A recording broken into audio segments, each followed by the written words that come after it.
All right, welcome to episode 93 of the Zenspath 4-Button Podcast. I'm your host, Jeremy Powers, and joining me once again, you're not seeing Chris, not just because no camera, but he's not actually here this week, but we still have Steven with a shirt that hurts me. How are you doing? I'm super. I was a Nintendo guy during the console wars, the actual back in my day. So seeing the Super Nintendo logo done in a Genesis font and style. The console wars is a social physical pain. construct. Well, back in our day on the playground, it was an actual fight. Yeah, it was. You just effectively gave Jeremy the heebie-jeebies. I'm uncomfortable. And also joining us, Rachel. Twice in a row. It's a miracle. People buy a lotto ticket. I know people.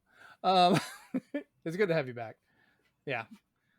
Before the show, we were sharing lovely, terrible stories of our retail experiences that we can't share on the show, but just general shenanigans of things that happened and really stupid people doing stupid things. They're just stupid. Like throwing Xboxes at you. That's all I'll say. I haven't got to that point, but I would not be surprised anymore. All right. So we're going to go and jump into what we've been doing since we're, talking about other thefts and things. We'll talk about our own activities. And for once, I'm going to start off this time. So that's one. She's yawning. She hates that counter. I need to just make an actual graphic of a counter, just like pick a font and just kind of cycle through. So I've been back into Minecraft again because we've been talking about the fact, I've got a Minecraft server that we run. Yes, it's on actual Bedrock. Shut up. I don't care. I'm not going to fight with Java and stuff. I want to play it on my Xbox and things nicely. But Brett and I have been doing it. I'm working on this big project of mapping the world. Obviously not the entire world because it just keeps making more. So it's one of those issues that just, like most bills, never ends. But I've made a pretty massive area. We keep having to expand it. Big enough that it shows up on the map itself. So there's a big block for the map that's on the map. But we've been just kind of having fun doing that, and eventually need to get some of you on the server just to be like, look, we can do things because I pay for it. And beyond that, I've still been playing Power Wash Simulator because I started pushing more for the actual single player, and it's just getting weirder and weirder with the things they have me clean and the messages I get. Like, I don't know if I'm doing like some occult leader's castle thing. There's like some dude's got like a drilling underground machine in his garage, and I'm like, the best is when you start cleaning for a supervillain. I think I may have started that, or it's getting in that direction. Rachel, you weren't here at the time, but there's one of the houses I cleaned. You find what I think are pretty clear references to Supernatural, like hidden under the dirt, where they're like, hey, these symbols are weird. Somebody looked it up. It's written in Enochian. I was like, those are seals. They're trying to ward the house, and I'm cleaning them off. Like, I was just waiting for something to happen as I start breaking the seals, but nothing did. I was like, that's so sad. They probably couldn't. They probably didn't have permission yet. Well, they didn't have anybody come out, but they could have had something like run out of the house or fly with out. With the licenses they're buying. Wait, we'll get one where you clean Supernatural stuff. Oh man, if you did, I would be like, okay, I'll play this level just for fun. You can do SpongeBob, and then on top of that, there is, there's a bunch of Final Fantasy VII. Oh, I know. I know about the Final Fantasy one. I'm just like, I don't want. But I still want to get it right now. They're going to have Warhammer 40K. So you can be in the same game and go from SpongeBob cleaning the Krusty Krab to whatever in God's name they're going to have you cleaning. They're going to make it green. They're going to have green stuff everywhere. Yeah, I would be hoping like it'd be just like covered in chunks of blood. I don't think they want to change the age rating just to put blood. Yeah. Oh, they just change it a different color. That'll keep the age rating, right? Do what the Japanese do to make it white. That's not going to help the jokes or references here. People just like, oh, it's covered. Because remember what happened with Splatoon when they had mayo and ketchup or something? Not a good right now they have the vanilla mint chocolate chip. Oh boy, they're not learning their lesson, and we are very immature people. So we're only human. Yeah. So, all right, Steven, what have you been playing? I've been going to both ends of the spectrum. both on Xbox. Oh. I found out the WrestleQuest demo was on Xbox, not just PC. Oh. The game basically plays like all these WWE wrestlers, but knockoffs of them, like bootlegs, in action figure form. And then you're playing through like you're playing turn-based battles. It's an RPG basically. You walk around and all the battles are where it loads in the ring. Basically, it loads the fight, and then you can pick everything from what gimmick, which is your spells, your items. You can call in a summon, which is a manager, and do your regular attacks. So that was neat. Chris got to see me play through that to get ready for the full release in August. And then on the other side, if you look up for reviews of this game called Wanted Dead, it is made from, and I quote, from the makers of Ninja Gaiden and Dead or Alive. The developers or company is called 1101. So this is the only game they've made. Okay. And the game screams Xbox 360 playing it. I'm okay with that, actually. But if you watch any of the footage and you start to listen to the voice acting, everybody talks like this, no matter what's going on. So there's people getting sliced in half. There's a battle going on, it's raining, and they're all talking like they don't care. Wow. And I'm just like, did you need to translate any of this game, or did you just pay just treat a whole group of people off the street to some Dairy Queen and say, can you record some lines for me? Because that's what it sounds like. Nobody's putting any effort into it. We'll buy you an ice cream if you record this. Like, I've heard of Phone It In, but I don't know what this is. This is like something even worse than that. Oh, Lord. But it's still enjoyable. It's one of those so bad it's good. I think they call that a kusogi. Like, when they're like, this is a really bad game. Well, there's actually a term for that. Okay. Did not know that. Yeah, it means basically the S word that we don't want to say on here, but that kind of game. Okay. But yeah, there's a whole genre of kusogi. It does not. I wouldn't say it's a genre you could use in the big question, though. Fair enough. All right, Rachel, what you been up to? I've not been playing jack squat since we last talked. I haven't played any games, nothing. I have been reading, though. That's what I've been doing. What have you been reading? I've been reading the first book of the Iron Druid Chronicles by Kevin Hearn. Hearn. I'm not sure how to pronounce it. The first book is Hounded. It's really good. It's about this like druid guy that's like super old, and he keeps escaping death because he's like buddy with a death goddess. But not really. She's just keeping him alive because the deity that just straight up does not like him, that wants him killed, that keeps trying to kill him.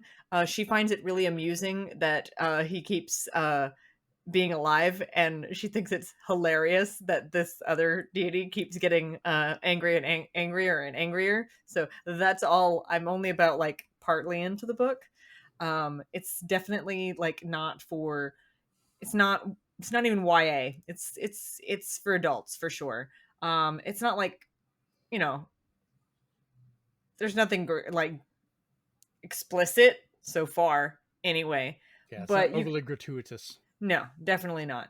And I like that it is written from a male perspective, because a lot of books that have been recommended to me lately have, female main characters, which is great. I'm a girl and I read those kind of books a lot, but I'm just like, they're all so whiny, and I'm just like, I don't like this. And I'm like, I don't want to hear about all this. I'm like, get to the story, get to the intrigue. I don't want to hear about your woes about so and so doesn't like me. I just put down the book. So, note to anyone listening to this podcast: the two guys didn't say a damn thing, and we're gonna sit here quietly while she says something. But we know better. But no, it's a good book so far, and I'm trying to read more. The only game that I'm playing still right now is Final Fantasy 16, and I'm streaming that as I play it. there's stuff coming out that I'm excited for, of course, but they're not out yet. But nice. And if anybody can hear that, once again, it seems every Friday at this time, my neighbor starts revving up equipment. He's outside like every week. He has to cut his grass. I don't hear anything. So it's so overbearingly loud in here. I think you have like super hearing or something. Either that or your mic setup is really good at filtering out background noise. I hope so, because boy, I can hear it. Yeah, because all I can hear is you. So yep. Yay. Yeah. I mean, I have great neighbors, but they're just annoying with their timing. But whatever. We could have so much worse for neighbors, and we have had so much worse for neighbors. You could be fixing their basketball hoop at 10 p.m. That was the same neighbors. My previous neighbors, there are several times that my ears bore witness to a knockdown drag out. So we had one neighbor across the street. We came home to find the woman had taken the dude's clothes and set them on fire in a bonfire in the front yard. I took pictures of that one. Did he do something heinously bad? Did you ever find out? She was setting stuff on fire. I'm not going to ask. Well, if he did something heinously bad, I would have been like, preach, sister. Set his clothes on fire. If it was something like he watched ahead a season of Netflix, their favorite show. Well, we were just like, you're setting stuff on fire in the middle of the grass in our neighborhood. Please don't do that. The wind is blowing. Like that's also fair. She could have at least put it in like a barrel or something. Just throw his crap outside. That's enough for now. You don't have to set it on fire. I'm going to find those pictures and put them up on Discord now. Please do that. I'm that fascinated. And other ridiculous crap over at our Discord. Sometimes I post memes. Always we post memes. That's like half the content is posting memes or talking about the Xbox It has its trial. own group because of memes. Right. Which we'll go ahead and jump into the news with the Xbox trial. We finally have a resolution for this, and like a bad television series ending, like it just kept going back and forth. Like, we think we're done. Nope, we're back. Oh, we think we're done again. Nope, we're back again. And it's finalized now, as far as I can tell. But the judge has ruled on the original case with Microsoft versus the FTC that Microsoft has won against the injunction, so they can close and make the purchase of Activision Blizzard until the FTC decided it wanted to appeal, even though they said they wouldn't, or people thought they wouldn't. But the CMA saw this result from the FTC originally of the judgment and decided to end their case and try and negotiate with Microsoft, because they were like, oh, okay, now we're the only ones here not doing this while like other countries were still approving it, and they've gone through like 70 countries and they've approved it now. So they decided to go back to the negotiating table and sit down about it. But and I could just see someone like dressed up like a Yu-Gi-Oh character going like, oh, you're back at the negotiating table. You fell for my trap card. Because the negotiations triggered the fact that they can start the investigation over again. So they're trying to see if they can do that. But I think one of their higher up judges put a squash on it. So it's gotten kind of ridiculous in that case. But the FTC on our side, they attempted an appeal from Judge Jacqueline Scott Corley, who ruled on the case originally, but it was denied by the judges from the Ninth Circuit Court of Appeals. So they are officially done, even though they tried to make a really quick, like last minute, you need to stop this. But it's going to happen. Activision Blizzard is officially being removed from NASDAQ and the stock exchange on Monday, because they will become part of Microsoft after that point. So, good God, that's taken a while. But I do like, and I wanted to talk about this, Microsoft responded to the FTC when they tried to appeal, and this was their quote. Because you can tell they're ready. Yeah, you can tell they're just like, we're done around with this. Like, we're so tired of being nice. So, quote, the FTC now perversely responds that the pro-consumer benefit of increasing access to Call of Duty is somehow anti-competitive because only one subscription service, Xbox's Game Pass, will have Call of Duty post-merger. But that is one more subscription service than the FTC's own expert predicted would have Call of Duty absent the merger. In characterizing this unambiguously pro-consumer outcome as anti-competitive, the FTC commits the cardinal sin of antitrust, making a competitive disadvantage of a particular competitor, namely the market dominant Sony, with harm to competition and consumers. Yes, I know that sounded like a lot of legalese, but that's basically Microsoft going, look, if we didn't do this, nobody would have Call of Duty on streaming because they wouldn't do it. So now at least one of these is going to have it because we want to have it on ours. So that's not taking it from anyone when it was never there. You're actually making it more accessible. It's going to be on all these other streaming services. It wasn't going to be on. And the only one this is going to actually do anything to is the market leader, because you can't protect their interests because you're supposed to be protecting consumer interests, which I was listening to another show and they had looked in, they'd actually did a word count on everything that's said during the entire trial. The FTC said consumers 4 times. They said Sony almost 90 times. And everyone's like, that's not what your argument's supposed to be. You're not here to protect Sony. Well, that's why they hacked into their Wikipedia page and changed it to a PlayStation symbol. Oh, they did more than that. They changed it to PlayStation symbol. They changed the president to like Jack Ryan, like the Sony president. And I'm just laughing at their use of cardinal sin. they're I'm just like, did they call the Pope or something? Like, and change the definition of what a cardinal sin is? Like, just for this? Like, are they really that done with it? I mean, they've been fighting this thing for so long. And because they even pointed out, like, the FTC didn't even bring up this court case or fight with it during their appeal until 6 weeks before the merger was supposed to be done. All of a sudden, then it was this huge push that we have to get it shut down. They're like, you didn't say jack beforehand. You guys met with Sony over this, but never met with Microsoft. You think you'd want to meet with the people that you're trying to block the merger for to talk to them if you want concessions, not their competitor. And I'm like, it's just kind of a weird scenario, but hopefully it'll be done and we can move on. And what I'm hoping for is so many of the other Activision Blizzard games that were pretty much gobbled up by Call of Duty. Get your drink. I don't know if it counts if I say it. Otherwise, I could kill somebody. Oh, yeah, it will. Okay, I'll try not to. Are you drinking every time he says Call of Duty or something? He is. Yeah, you've seen how many times I did this when we talked about the extra quarters about all the court case. I was like, we're going to say Call of Duty a lot. So if anybody wants to drink along, let's go. Yeah, I made a legal announcement of like, please don't do this because you will die. I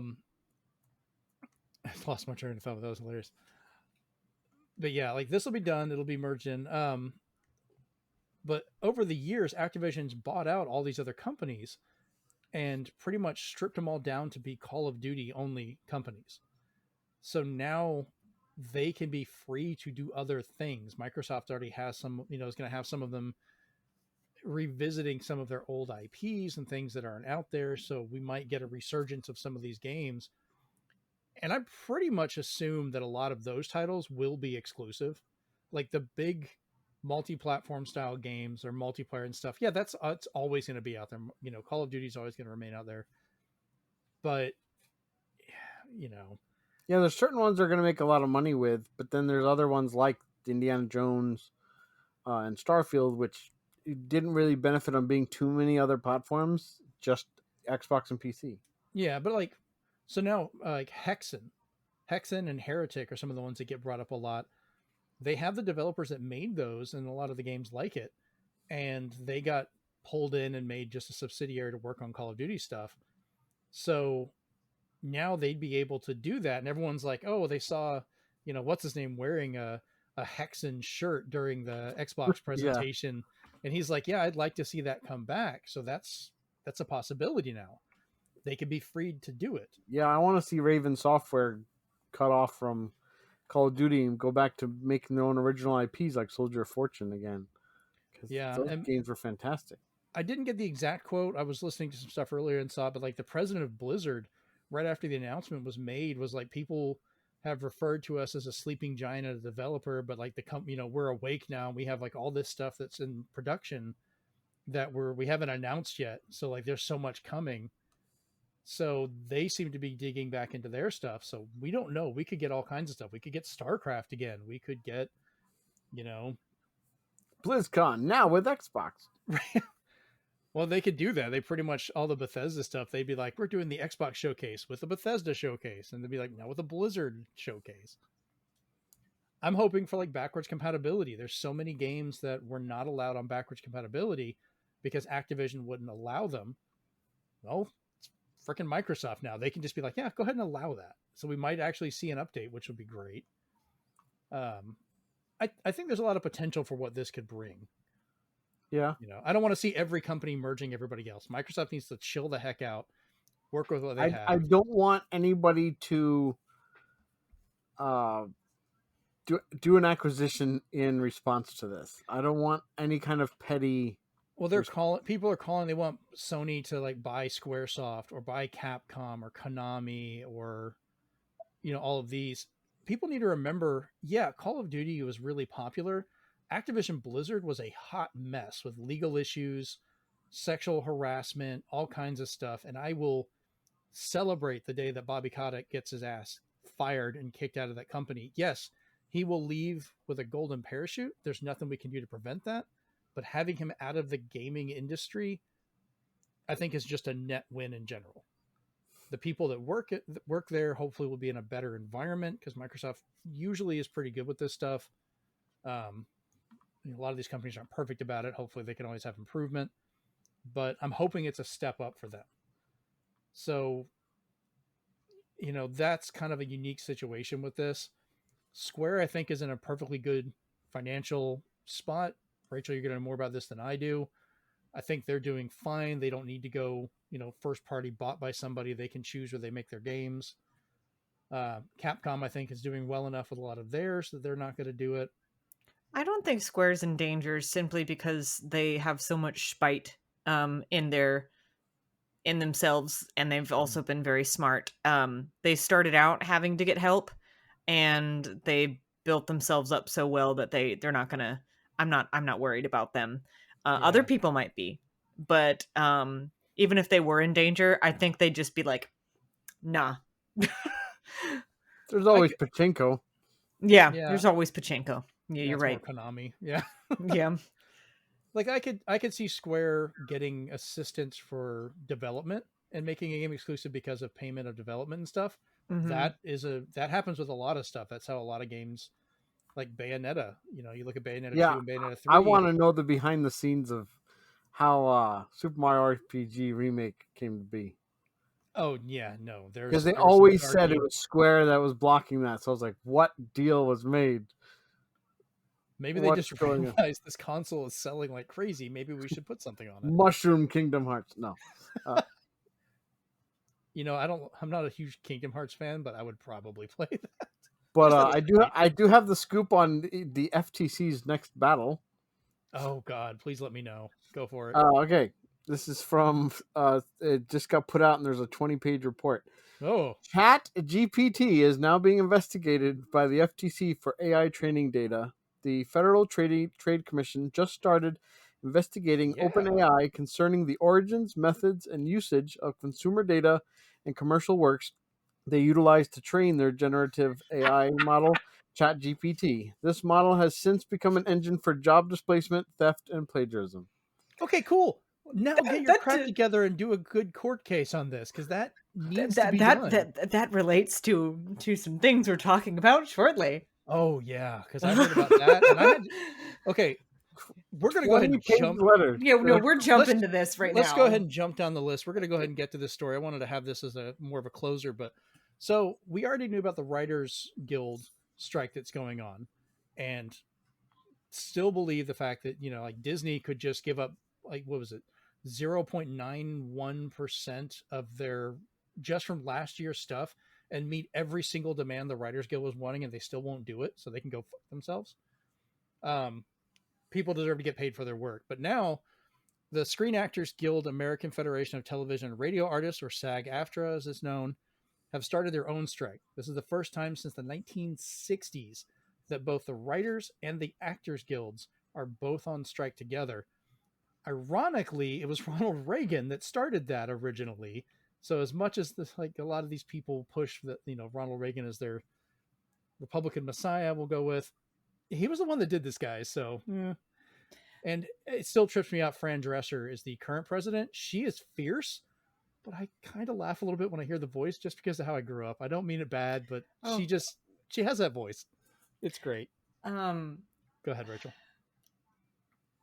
This is kind of this is kind of funny for me because back in May, when this all started, at the end of May, early June, me and some friends were talking about it.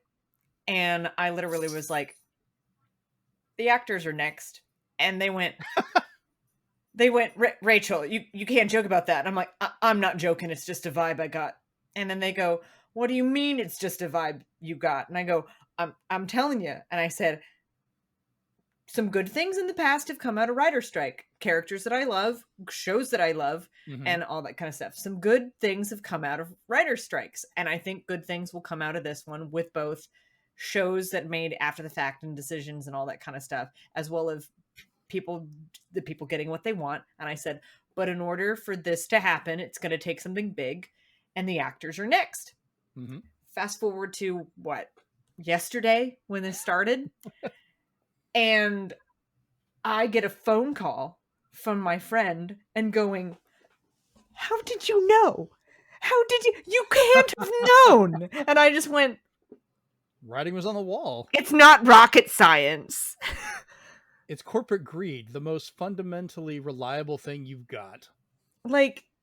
And I'm like, this is the only, and I said, this writer strike has one, it's not been kind to me because it's probably the sole reason why a show I love was not picked up. Will it in maybe after this is all done? Who knows? I'm not going to bet all the dimes in my piggy bank on that, but they don't want to strike. They want to work. I keep telling people that. I'm like, they are striking because they want to work. They want what they deserve. And this, and I'm like, it's not just like I think ultimately, yes, the writers are going on strike because they have certain demands and they want what they want. The actors are going on strike for a variety of reasons, including one we'll talk about, but they also are going on, I think a lot of them are going on strike because they want the writers to get what they deserve. So it's a multifaceted thing. And I hope it's wrapped up sooner rather than later.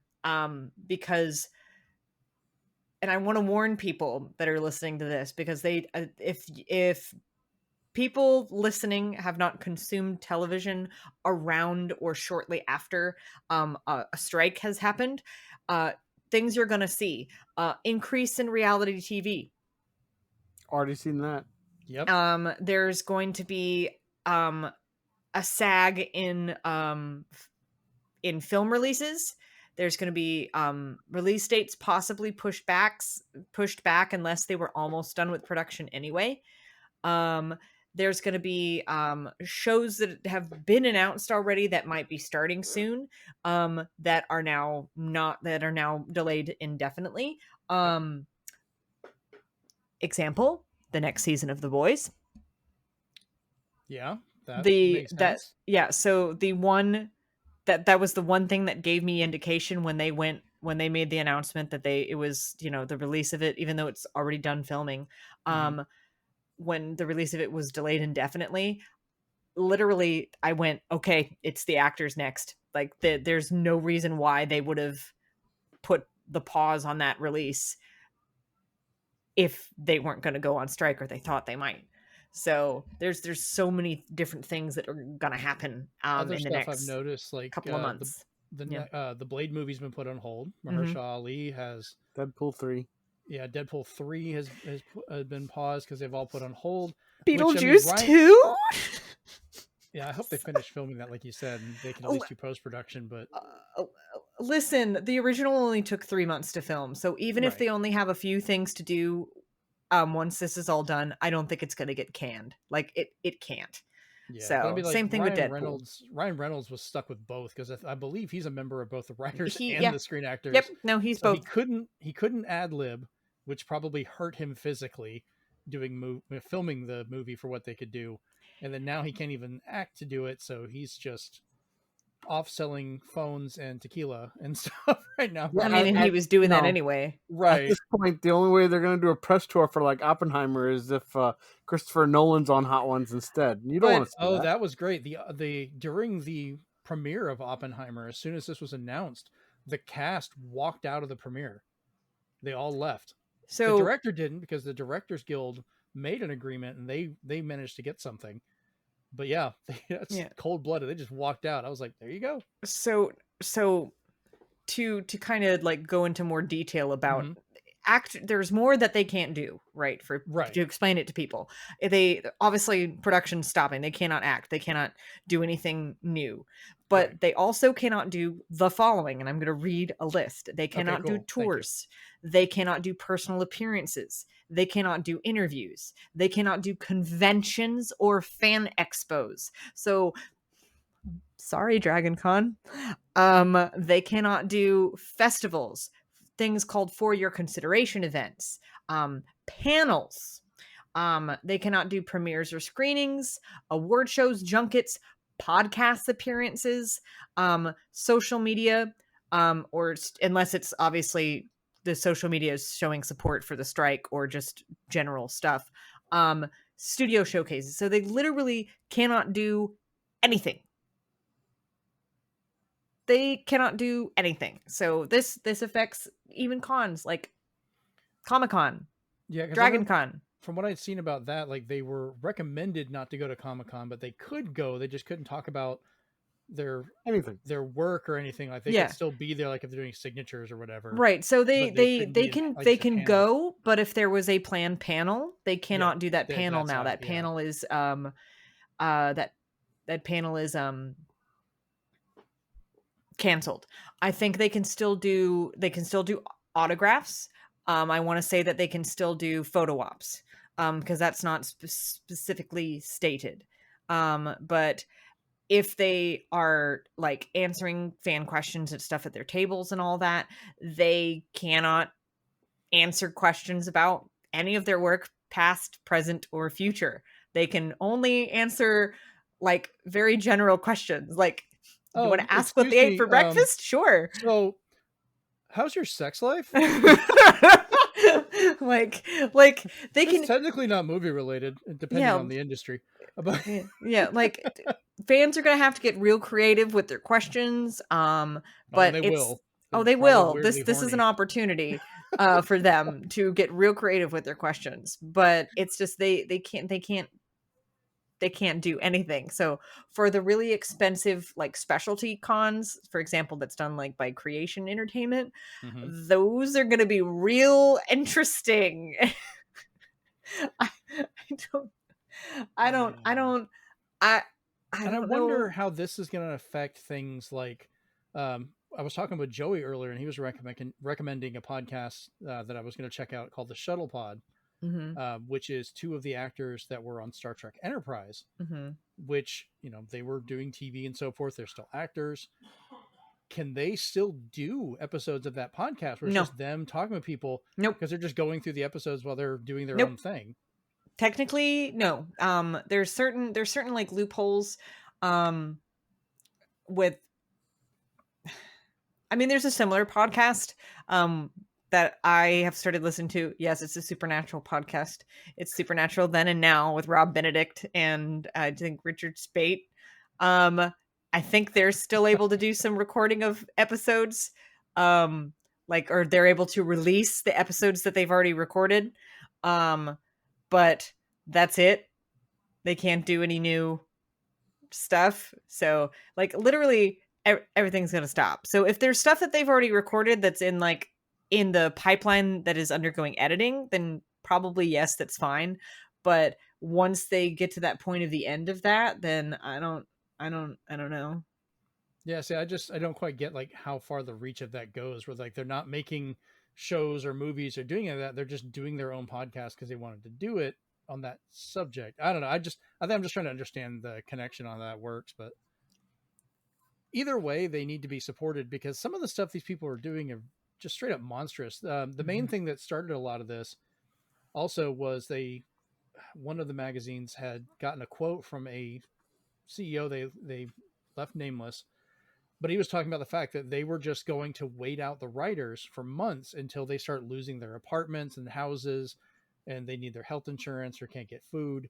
So they basically have to crawl back and, come to the table and beg. Mm-hmm.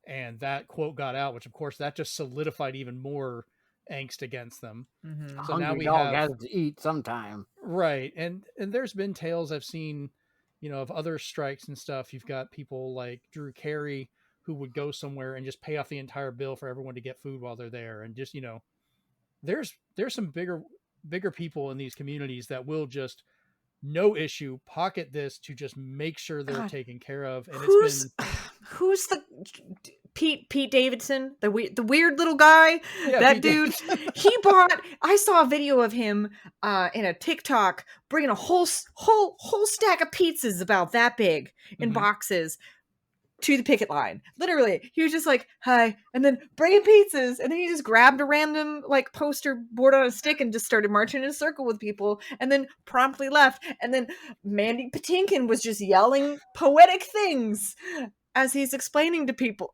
like what's going on. And listen, I love Mandy Patinkin. I love that guy so much. So, but one of the things they've done with the Screen Actors Guild that people were talking about, I think it was their vice president that quoted this one. The studios, part of their deal that they tried to offer, and you'll understand why they turned this down, they wanted to be able to take a background actor. So like say you finally get a bit part to be a background actor, they can pay you for 1 day of just bit part background work, which is a set amount per the contracts, but they get to do full scans of you, and they get to use those in perpetuity without your permission, without your consent, without even you having to know what they're doing with it for all time. So they would basically own your likeness and could do whatever they want. So say they make movies where that's all they use are these background actors they scanned, and they make an entire movie out of that.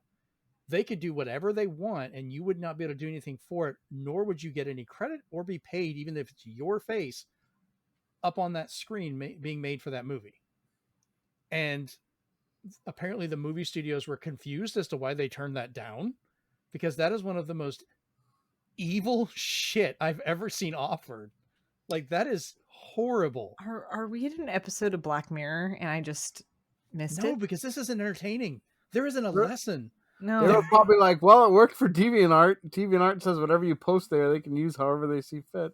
Oh, jeez. And they're like, oh, it worked for them, it worked for us, right? Right, guys? God, right? I can't believe you brought DeviantArt into this.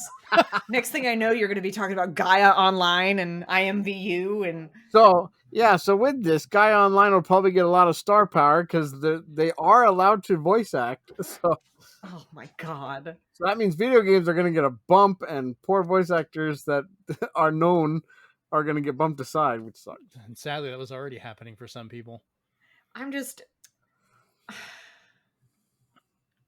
I want people to be able to be paid a fair wage. And like a lot of these, this not even so much they're trying to make a bunch of money. They're trying to just get insurance or be able to take care of their families and stuff. Well, you got to look at it this way.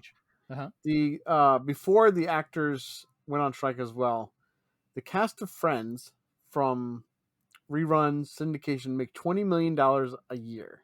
Yeah.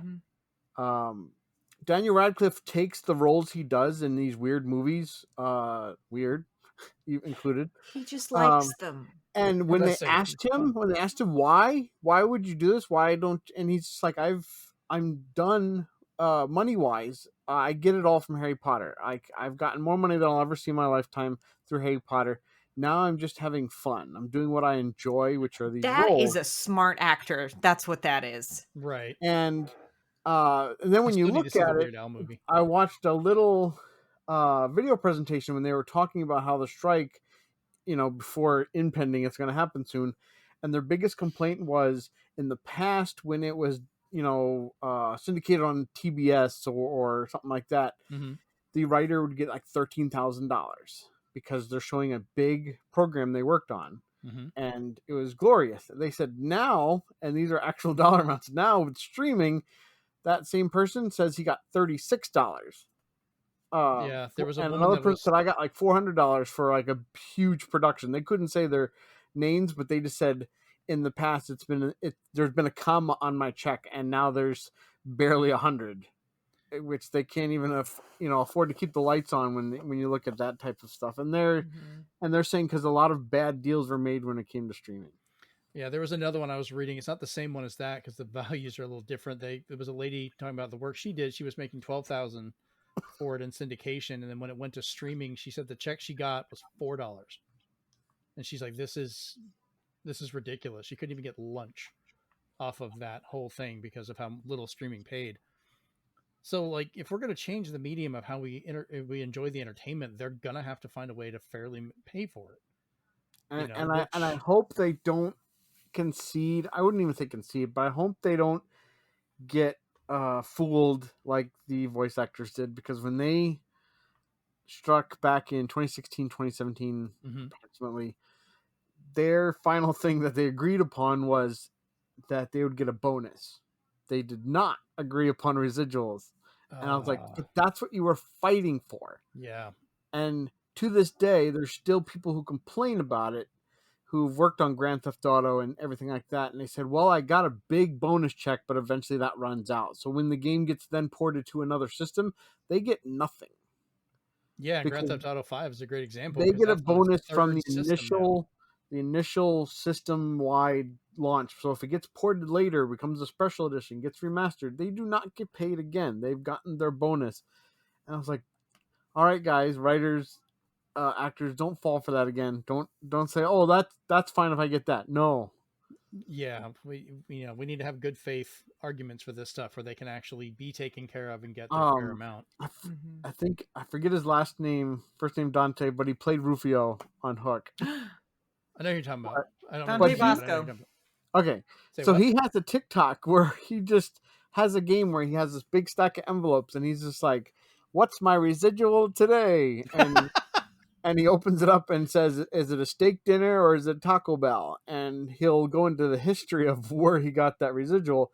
Sometimes it's for he was an actual speaking character in like a TV movie or a film, and then and he'll get like say $130 or $200, and it wasn't like he wasn't a major character that had to go through the whole thing. He was in one episode, kind of like there's random celebrities in like ER. Yeah, right. And then you get ones that are like $6 because he did a commercial where he smiled and said, "I like this toothpaste" or something.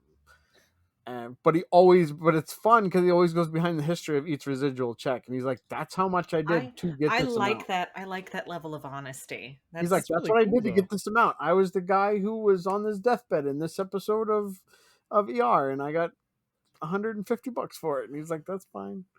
You just send me that. That's interesting. It's really. Yeah, I'll find his TikTok again. And there's people out there that wondered why these like celebs that you think are like, oh, they must be making like raking in the dough, why they continue to do cons. I'm like, this is why they don't get as much. Some celebs that we consider celebs, they don't get as much as we think they do. And that's why they do all these convention appearances, because that's kind of their livelihood. Yeah, that's most of where the money is. Other like times bands, we don't see them because they signed good contracts. You look at Billy D. Williams, you look at Jack Nicholson, you look at wow, why am I forgetting his name now? Rick Moranis. Those are three big examples of people who signed really good contracts, made more money than they'll ever see, and get sometimes residuals like Billy D. Williams and Jack Nicholson do with the comic movies. And they're like, we're set. We're good. We don't need to be in a movie unless we feel it's special or we want to work with those people again. Like when he appeared when Billy D came back to the Star Wars sequel trilogy, he's just like, I wanted to work with them again. Yeah. Good reason. So yeah, I think we're in agreement, all three of us, pretty much for the show, that we're completely supporting the strikes for the writers as well as the actors because people need to be taken care of.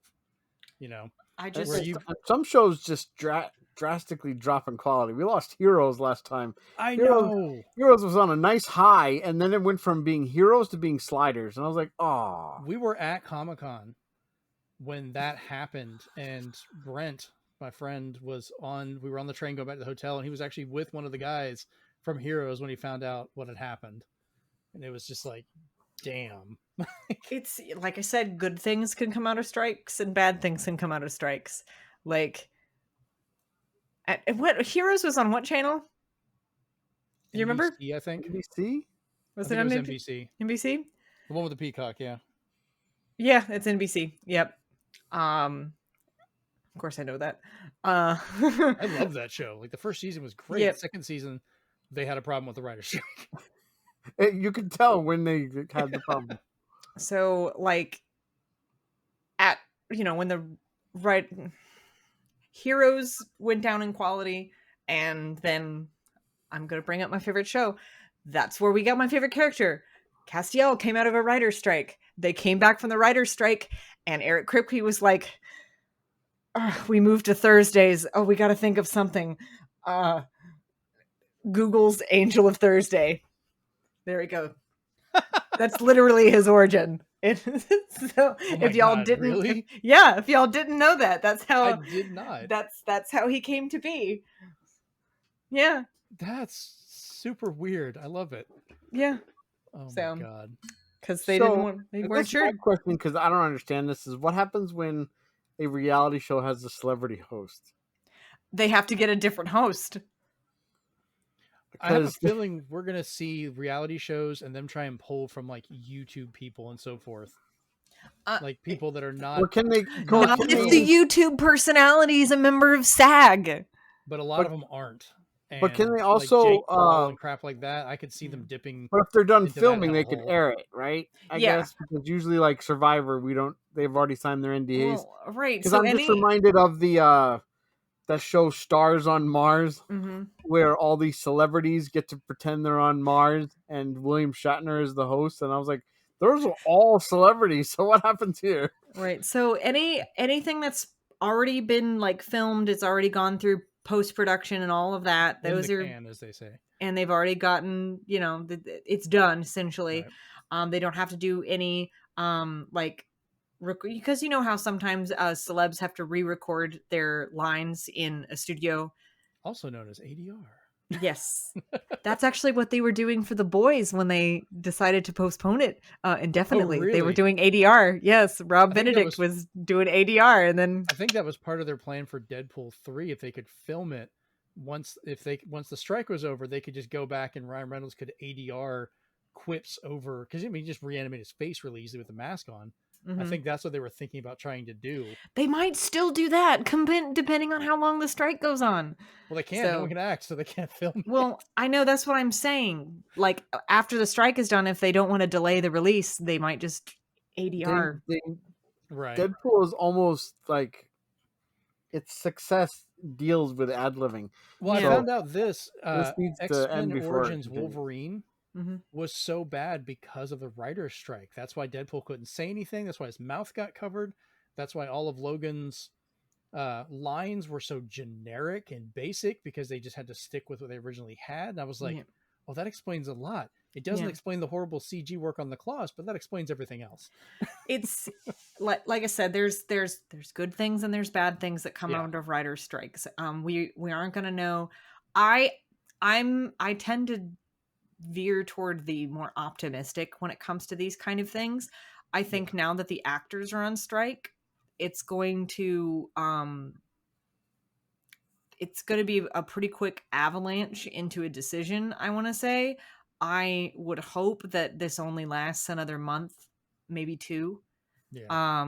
But this is pretty long for a writer's strike. So, but once things are starting to halt and consumers really start to know, like, we're not going to really notice until probably the end of this month, when it comes to entertainment. So, me personally, I'll be fine because the only show I'm watching is What We Do in the Shadows, and that's already done. So, but yeah, I mean, there's a lot of shows I think it's going to hurt them because they can't do promotion for them. mm-hmm. Like the new Ninja Turtles movie, I think that's gonna looks like it's gonna be really fun. Yeah, They were supposed to do a bunch of promotional stuff at Comic-Con. Like that's a huge market for them, and they can't do anything. and that's another thing too that I think people are going to notice is really affected. Like right now, the convention community freaking out. The Dragon Con Facebook page is a hot mess. I'm kind of laughing. I was like really disappointed that I couldn't go to Dragon Con this year. Now I'm just like, ooh, that might have been a good call. Dodged a bullet. But I'm wondering if they're scared of even announcing that these people either won't appear or aren't appearing until you get there, because even Omaha here has Comic-Con, and they have some people from movies, voice actors and television and Star Wars and stuff. But now with this put into place, are they going to tell us? Or are we going to go there and it's just going to have a little placard saying legally they're gonna have to tell you. Like some celebs will still go and do autographs at their tables. Some of them might do photo ops. But that's really it. And there's probably going to be signs posted literally for the cons that are happening really, really soon, like in the next couple of weeks or the next month. Comic-Con's next week. Yeah. With all of those, there's going to be signs posted everywhere. Like, hey, of the actors that are here, you cannot do the following. And there's going to be a laundry list of stuff that you cannot ask. This is, I really honestly, there has never been an actor strike while conventions were so popular, because there was conventions in the 80s, but there wasn't a actors and writers strike when conventions even existed. Exactly. Like, so this is listen, we are still living in interesting times, folks. I would really like to stop having so many interesting times in my life. Me too. It's like every 6 months something crazy happens. I'm done. That was like the quote of the last 3 years. We live in the interesting times. We live in interesting times, guys. I'm interested in not living through this. Like, I want to live. Just quit being so interesting. 50, like you said, 50 with years. Go ahead. What do you call it? The effects it'll have on consumers.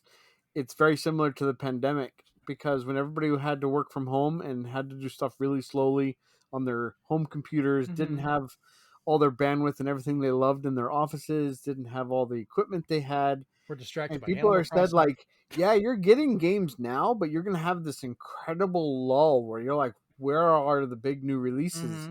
And you're going to see collections come out of the woodwork. You're going to see just quick cash grabs because they don't know what else to do to fill in the gaps until they have more games. And it got to the point where even the Nintendo Direct had to tell you, hey, these were done under COVID guidelines, so it's all we've got right now. Yeah. So I have one more question I'll ask the two of you. I'm kind of curious about, and then we'll move back on to some other topics, because we've definitely dug into this one. So one thing I did see when I was looking at it today is like things over in the UK and so forth are still filming. They're still going through all that because they're not part of that same guild. It's a different guild that they have for their union. And they have legislation over there. They talked about that they're not allowed to strike in unison with them because they, unless it's something they're doing for themselves. Do you think we're going to see more things where like Netflix was getting shows from Korea, or UK shows and things may start being brought over? Like, could they start using that like a loophole to get new content from other countries outside of that? Like, I don't know if there's like a legal reason they can't. I don't think there's a legal reason. I don't think there is a reason they can't. I don't. But I will say that like they'll probably just be like, hey, we need content or we're gonna die. Here's some money. Can we have people? Yeah. I also think that wouldn't work very well because a lot of stuff isn't really being. But also, here's the thing. Advertised here, so it's not being hyped. So when it just comes out of nowhere as an agreement, people are gonna be like, "What's that?" Yeah. Well, also people. I watch a lot of British and Canadian and Australian television. Like I Letterkenny. watch a lot of TV series that are from foreign countries, Mhm. because I tend to enjoy them more. I'm very selective with my television shows these days. She's prestigious. I'm prestigious, exactly. And I don't think I think the percentage of people here in the States that would appreciate stuff from over there is Mhm. larger than it used to be, but is still comparatively small. So I don't think like some random show from New Zealand or somewhere is going to get a lot of traction when it comes to like that kind of stuff. I can see certain streaming services try this, but at the same time, me personally, I'm just like, okay, well, I mean, if you're bored and you want to watch a new show, you can just get a BritBox subscription instead of watching it on like instead of begging More Netflix to bring something streaming. over. Right. Like you can get a 30-day free trial, whatever. Like You can watch I a lot also in think 30 some days. of those might have the kibosh put on them because they're having U.S. version in development, so they're like, don't oh do yeah, that. and that's another Oh, thing yeah. too. If there's US versions in development, like you might not there is so many factors to this and there's so many nuances and there's just I'm just I'm just going to sit back and be like, I will read my books, I will watch shows, rewatch shows that I already watched years ago. Like I was talking to some friends at work today that I was just like, they're like, well, there's not going to be any new stuff coming out. There's not, what are we going to do? And I'm like, We have a hell of a backlog. I said, hey, you know those TV series that you've been meaning to watch for several years? Now's your time, sweetie. Yeah, if you have a series you loved, now is the time to recommend it to someone. Like, hey, Yeah. go check this out. It's great. Mm-hmm. Go watch some old Star Trek, or here's go watch Silverhawks from Just the from 80s. what I've Literally, read, though, don't read The Boys. Only yeah, watch The Boys. The reading the boys is oof, yeah, 18 up, literally, please. yeah. I mean, the show is too. 30 up. I don't even know if I'm old enough to read the boys. But the that's me at work because all these little babies, I'm just like, I have some shows that I could recommend to you. There's one with like 24 seasons, there's one with like 22 seasons, there's one with 16 seasons, there's one with 15 seasons, and I'm Hey, like, you there's ones kid, with you're all 5 years old. Why don't you start watching One Piece? You might make it through in your lifetime. yeah, I'm like, here's a bunch of shows that you can watch with a bunch of different seasons. Feel free to discuss any of them with me.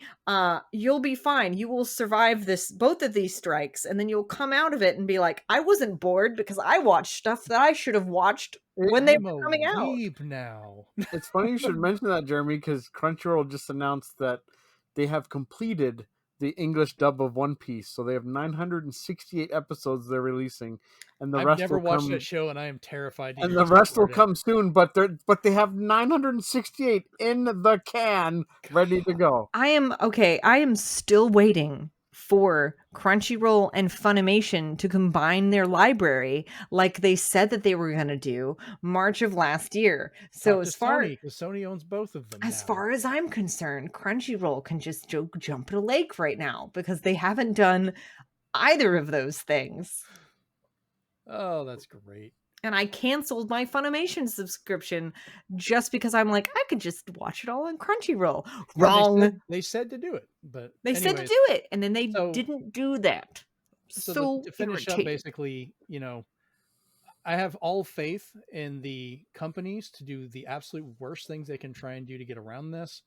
Where you have Bob Iger, who's making like $26 million for his pay, along with like these massive 5 times his normal bonuses, claiming that people are, asking for too much and they're not understanding the situation, while he's having a $33 million mansion refurbished. Like they don't care. They're not going to pay the people to do their work while they're doing that. So I hope they get hurt enough that they have no choice and the people get what they need. So, and hopefully they don't use stuff like animation as a loophole to get around stuff too.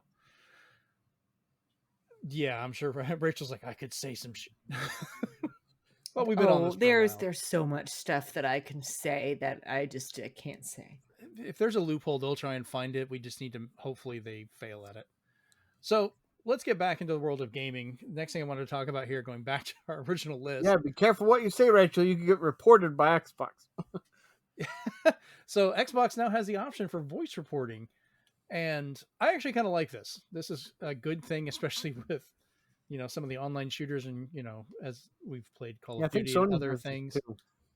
But they're bringing out a new tool that allows a player to record the last 60 seconds of voice chat in order to report hate speech, harassment, and other verbal mess easier and with evidence. So I can also see this getting abused the crap out of.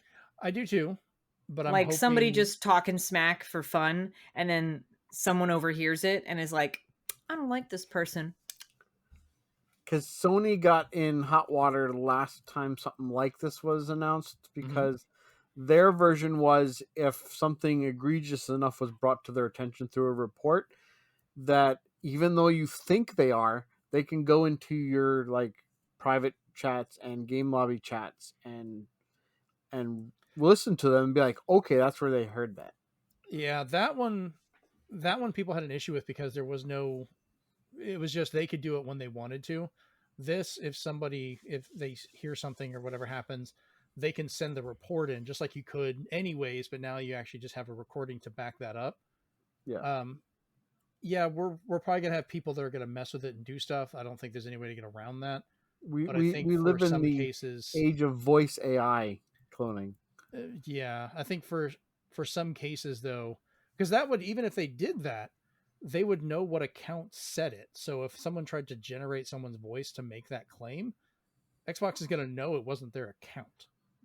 So, I mean, they would just ban whatever account they used for that, and the person they were cloning would still be fine because they wasn't their account that did it. So I'm not sure how they're going to deal with that, but I mean, it's another tool hopefully to deal with that, because kids are harassment little monsters. Brother cloned sister's voice through AI to get her kicked off Minecraft server. God, who knows? Oh, people. Yeah.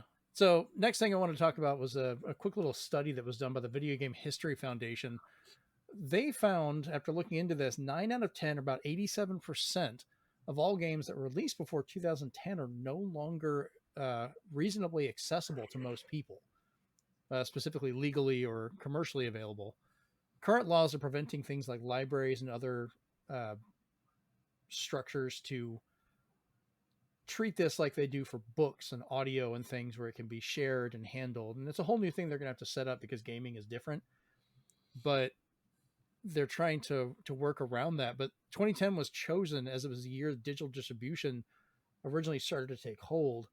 If we counted the games after that are no longer accessible by any means, that number, it greatly increases when you add in like iPhones and so forth, because most of those games just go away. You could have a game that, I'm trying to remember what it was called, but I remember one of the early iPhone games. It was one of the first 3D hack and slash games that was made for it. That was like a big company that made it. It's just gone. You can no longer access it. I don't even think you can emulate it. Like, it's just done. And no preservation work was really done for a lot of those, unless somebody just happens to still have that hardware with that game on it that's still operational. Like, it's becoming harder and harder. They're also pushing for some stuff that I don't know how well it would work, but like game companies no longer making any of the hardware or repairing it, because certain games, like they kept bringing up the Wii U. The Wii U very specifically uses the gamepad and changes it. Where even like if a game is ported, that's still a derivative work, as they were, Frank Gafaldi, the guy that runs the Video Game History Foundation, was saying he considers that still a derivative work because it will no longer function as it's originally intended. So we will have to see on there. I just thought it was kind of an interesting statistic to bring up, because they're trying to get an actual scientifically proven number on this kind of data so that they can use it in their arguments for this. You guys have any thoughts on this before we move on? I don't know. It's just hard, because all these companies or all these consumers even even were always touting the all digital future, not knowing that contracts within a game could expire, music licenses. I don't know if they did it with actors likenesses, but definitely music licenses had a lot to do with it because the re-releases of the Grand Theft Auto original trilogy is a mess because all you remember about the radio stations is gone except for the self-made stuff. And then you have other licenses like with the Transformers games getting removed off of Steam and such because you don't have a license to that either, because just like with Ninja Turtles, Transformers, those things change hands. They go to different companies. Under Grimlock. So eventually those are lost, and half the time in order to bring those back, you then have to find who's the current holder, get the permission, and go back. With one of the things we're going to be covering next, when they announce certain games where quote unquote returning to modern consoles, you saw multiple company names at the end of the trailer. There's one, when we get to it, it showed both Sunsoft and Capcom because they had the original holder of the IP and then the current holder of the IP.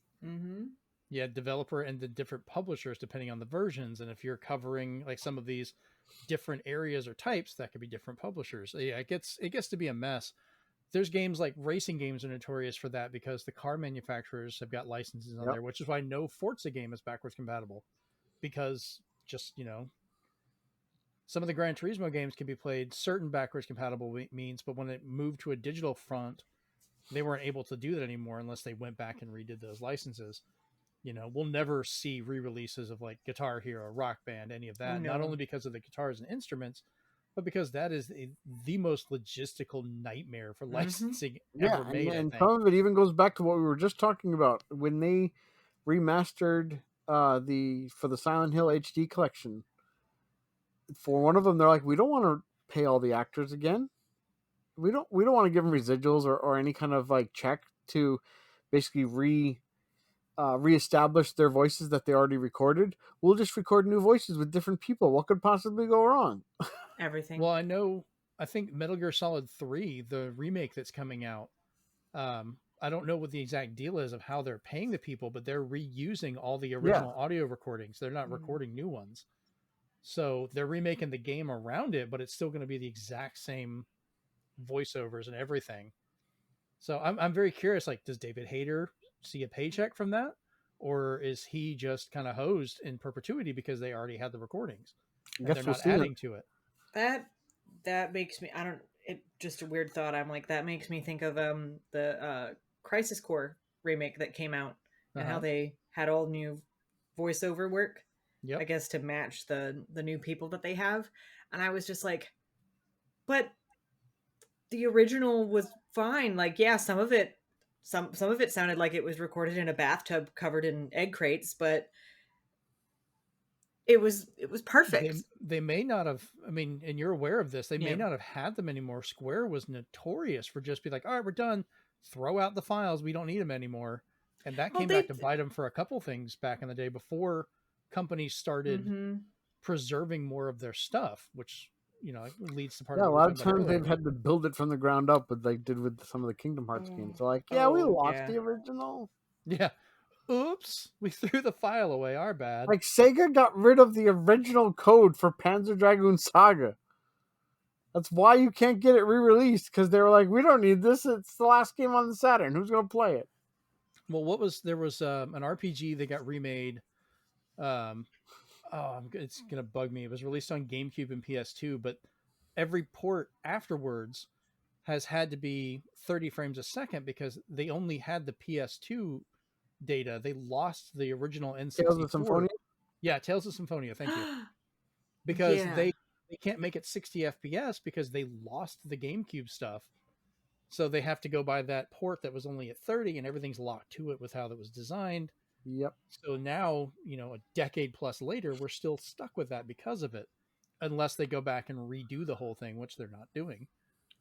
Oh, so speaking of games that are getting like a re-release that I never would have thought. I don't know if you all have already talked about this, but like the GBA RPG Riviera: The Promised Land is getting an HD remaster. What? Yeah. That's Yeah, even the other game, Yggdra, whatever you call it, Yggdra. Yeah, it's also coming to PC and Switch. Mm-hmm. So like, oh, back. Yep. It's just a bonus weird one. Yeah, so like there's a lot of stuff coming out of the woodwork. And I'm just like silently hoping for Golden Sun. But, you know. The day that Golden Sun comes out, I will celebrate with you. I know. I'll just be like, I know Rachel is happy right now. The day we get another Golden Sun will be a year we do not get a Mario Golf. You're right. Good point. Okay. You're right. Good. So, that's a fair point.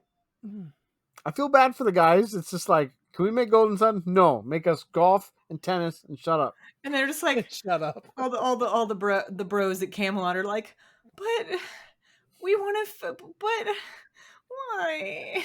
Please, sir, we may make another.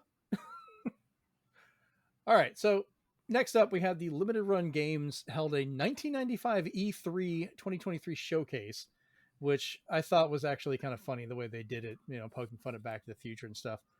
But most of these games are already released. We're just getting physical copies of them, but there are a couple surprise announcements I was happy with. So Castlevania Advanced Collections coming to Switch, PS4, Xbox, and Steam with physical collections of those. Definitely getting those. I have them on my Switch, but I like having the cartridge. And you can choose which cover you want. Yeah, that's kind of weird to me. I'm like, can I just get the normal cover? Like, I'm just going to stick with that. No, I want to choose the cover. Yeah, but are you going to buy enough copies? Like, I wonder if they're going to try and sell those separately. Okay. It's like $5 shipping each. Hot take alert. Harmony of Dissonance is a horrible, horrible Castlevania game. Okay. And I don't want that cover. I'm going to make sure that somehow I will find a way to make sure that's the one you get. Talking that trash. Rise of the Triad, Ludicrous Edition. No platforms given, but I think this is just a PC game. I think it's coming and everything, though. Yeah, it's an older shooter, which was kind of weird looking. I apologize ahead of time. I'm going to try and say this, and I'm probably not the one that should. I don't know. Rachel, can you say that better than I can? Pomaju Amelia Scarlet Symphony? Thank you, because and that's the game with all the women slapping each other, right? No, that one's coming up. That one's hilarious. Oh, that's a different one. This one is basically like Castlevania, but done by like, got it. You know, Wright or one of the other like knockoff companies or something. The title made me think, oh, that game just sounds pretty. No, not to me. The next one is Kyoki Tiger Heli Toplan Arcade Garage. What a name, people. This is coming to Switch and PS4, but this has got various versions of Tiger, including the overseas port of Tiger Heli, Twin Cobra, along with the Famicom, Mega Drive, and PC Engine ports. It's got Toplan's first shooter, Tiger Heli, Get Star, and its overseas version, Guardian, are included, as these are the first time those are available on a home console. And then they don't show it. It's just mentioned at the very end screen. There's a little thing in the corner. Teki Paki is included. I had to look this up. It's like a little arcade puzzle game. Like they just for some reason threw it in there. And I'm like, found it. Okay. Looks funny, whatever. But that's coming out. The making of Karateka or Karateka, they actually argue about how it's pronounced. Yeah, three of them. I always call that Karateka. And hearing Karateka just sounds like it's, I don't know, international, like another country or something. Oh Lord, Rachel just sent something in the chat. Is that something I should look at now or wait? Because I'm afraid. Don't be afraid. Be not afraid. It's fun. And it's applicable to what we were talking about earlier. But okay, well, if you want to see that meme, it will be posted in the Discord, in our meme section that Rachel helped create, because it was Rachel's idea. So yeah, that's really funny. I like that. I'm putting it in there now. I'm happy about Karateka though, because they said it's part of their Goldmaster series, where Digital Eclipse is bringing history along with reviving unreleased lost games Yeah. and making this playable as you go through the history. You get 4 different versions you can play through, including a nice remaster that they're doing as well. So that's included. And I'm trying to remember, was Digital Eclipse the same one that did the Atari collection? I think they did Atari 50 and they did the Cowabunga collection. yes. Anytime they do something like that Atari collection, I think more should be done like that because, okay, yes, it's not technically preservation by that means, but those are being available. But it's literally the history of it. Like I would rather get that for a video game than a book on it because those are you can just as see so much lost more. because there was that recent announcement that the Video Game History Museum was also archiving and restoring 100 hours of missed behind the scenes footage. Yeah, you're that's gonna gonna see be all the great. green screens they used, like all the different stuff they did. So they're like, hey, it's not only games people, it's the documentaries, it's the people behind the games. You don't want them to disappear. You want to know about what they worked on. Yeah, it's like, remember last episode we talked about NoClip and the 10 years worth of video stuff that they found. They've been posting more stuff. Like they have some of the original release trailers for some of the Final Fantasy games that you might be interested in, Rachel, because it's the highest quality they've ever been found at. So they're full 1080p like broadcast ready. They have Final Fantasy 7 on N64. But I mean, as they're going through finding this stuff, like we really should look into it. So yeah, Making of Karateka, I'm probably gonna get that. Like I'm not even the karate game looks cool, and this is a predecessor to Prince of Persia with that animation style, but I just want to sit down and watch this history of stuff. That's what I'm interested in. What I'm not interested in is the fact that I may have to pay for this Ninja Turtle soundtrack that's on 9 vinyl releases. Oh god, it's gonna hurt. First one's right now. Yeah. So these are between 9 games released from 1989 to 1993. Each one has an option to be on vinyl, CD, or cassette, which is really funny. There's a limited release of each one that is an ooze green that's limited to 1,000 prints. We're going to try and get some of them. So we're going to get the NES Ninja Turtles in July, the NES and arcade TMNT2, the arcade game, in August, the Game Boy TMNT Fall of the Foot Clan for September, the NES TMNT 3 Manhattan Project in October, the Game Boy TMNT 2 Back from the Sewers in November, SNES and arcade TMNT 4 Turtles in Time in December. I might get that one. I love the music in Turtles in Time. Game Boy TMNT 3 Radical Rescue in January of next year. The Genesis TMNT The Hyperstone Heist, February of next year. And then lastly, the NES, Genesis, and Super Nintendo Tournament Fighters, TMNT Tournament Fighters, March of 2024. So these are going to be so damn expensive. I just want to remind people that the same composer who did Symphony of the Night worked on the Game Boy Fall of the Foot Clan TMNT. So remember that when you're looking at what kind of quality of music am I getting. I mean, okay, Konami was making banger soundtracks during this time period. Like I love going back and listening to them. I need to remember how many of these you can go back and listen to that music already on some of the Ninja Turtle collections we just mentioned. Because I might be okay to save some money and just put the Switch in the dock. The only thing I heard, and I know they're probably going to do this at the end, is on the last release in March 2024, they're going to offer some kind of just cardboard box to pay $30 for to hold them all. Oh, it'll probably be $100 if they make it shaped like an actual Turtles van, and so help me God, I will find a way to pay for it. Because there's a company called Strictly Limited Games. Yep. Okay, and they are the exclusive distributor of the Irem collection of games, and there's going to be 5 volumes. However, they're doing something I really like, where they're saying if you want to just pay for the whole volume set right now, you can just sit back, wait for all the games to get released, and then get sent all of them. Oh man, I'd rather do that. It's gonna be so expensive myself. As much as I like to get these, I might get some of the CDs. Like I have a really good record player, and I have a whole setup for that. Vinyl is incredibly expensive. Yeah, I'll get all the CDs, but vinyls have to be really special for me to get those. And I might get like 2 or 3 of these on vinyl because they are one, it's album sized, really good quality prints of the artwork for the games, which I am such a huge fan of from that. So that alone would be worth it. And then just putting those on there, it is fun to listen to. So moving on from my nightmare of my wallet, Roller Coaster Tycoon 3 Complete Edition is coming to the Switch, which includes all the DLC, including the water park stuff, as well as the zoo animals. So that's going to be really addictive. Those games were fun. I played Roller Coaster Tycoon and Zoo Tycoon as a kid. But there was also these like ones that were put out by Microsoft, which one was like Safari Park or something like that. And one was about like national parks, like the state parks, and you were a part. Really? Yeah, I'm gonna have to look it up and send awesome. you, because I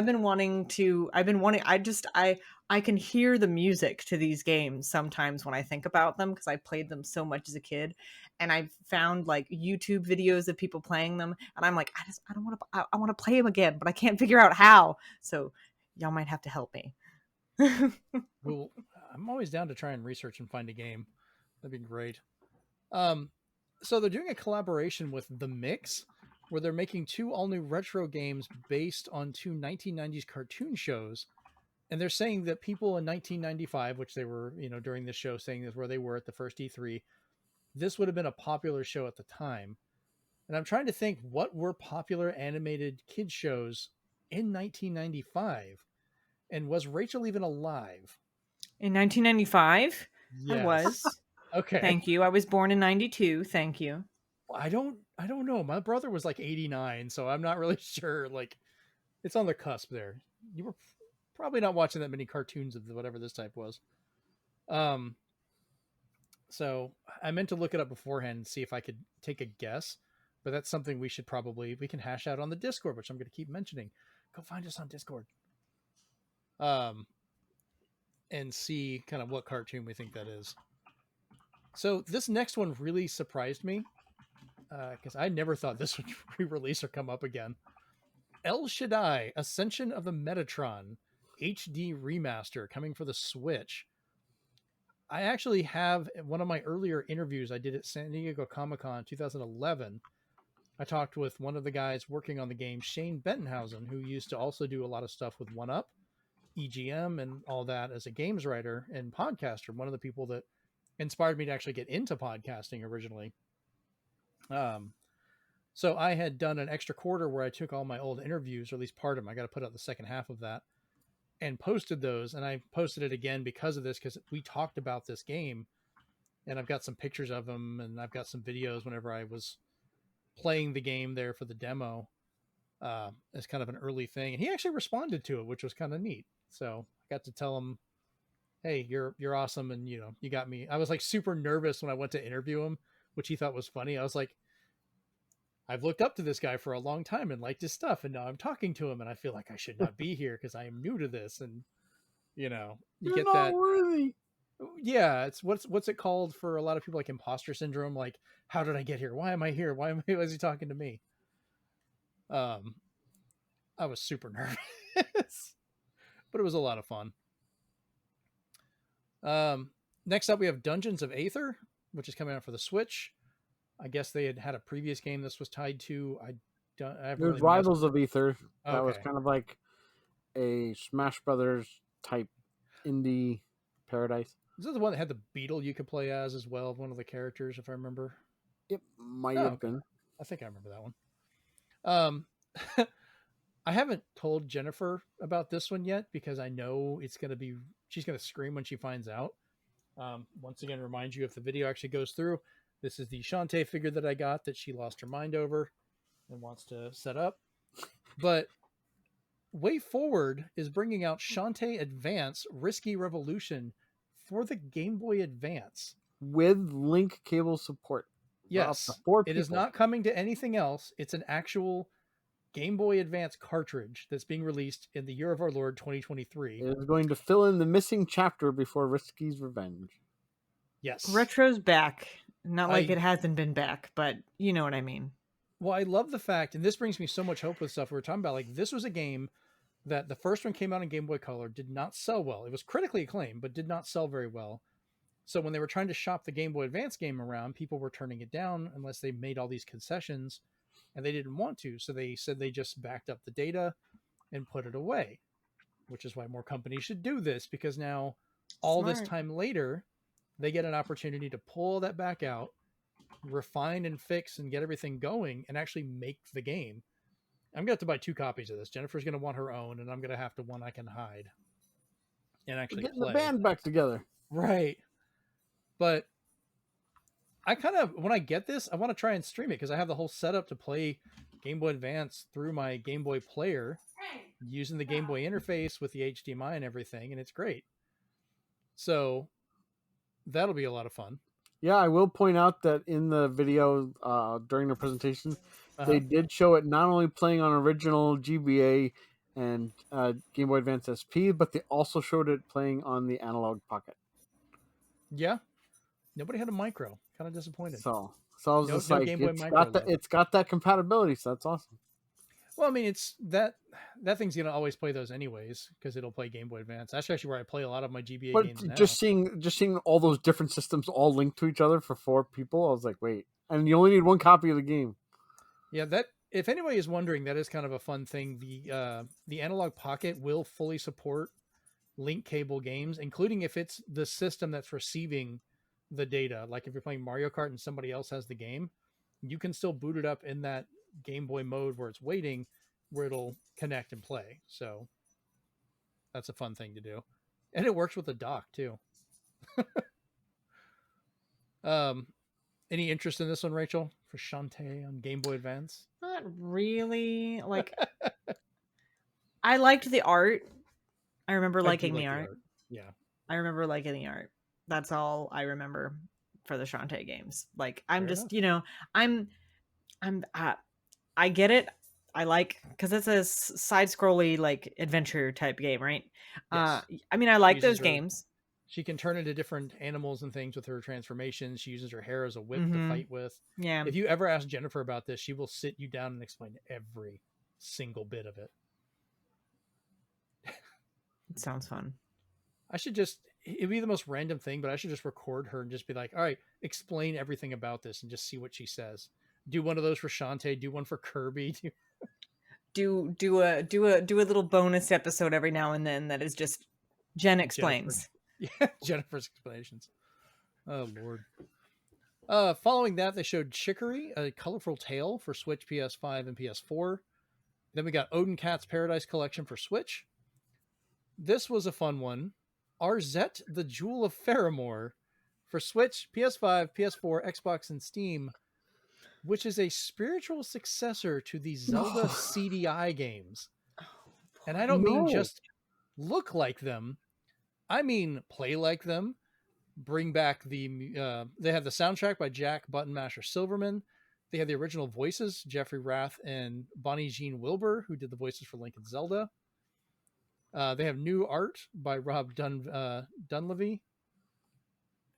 Basically trying to make a sequel to those games in modern times. And this one and the next announcement is a big why are you doing this, first off? And second off, you're going to sell to the most minute amount of people possible with these 2 titles. So Arzette, I don't know if I'm going to get.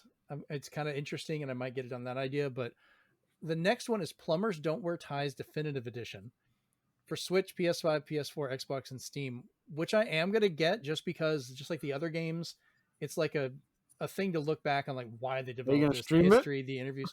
Sure. Why not? Unlockable video featurettes, interviews, audio commentaries, deleted scenes, and more. They have a graphical smoothing option for video footage. You never play the game, though. There's no game. I have no idea. I've never played it to begin with, so I'm just watch the Angry Video Game Nerd play it. Uh-huh. It's not a game.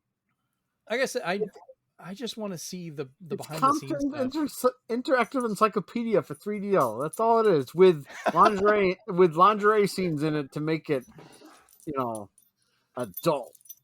Oh my god, really? That's gonna be funny. Oh, a dog. I wasn't saying the "oh really" about the dog, by the way.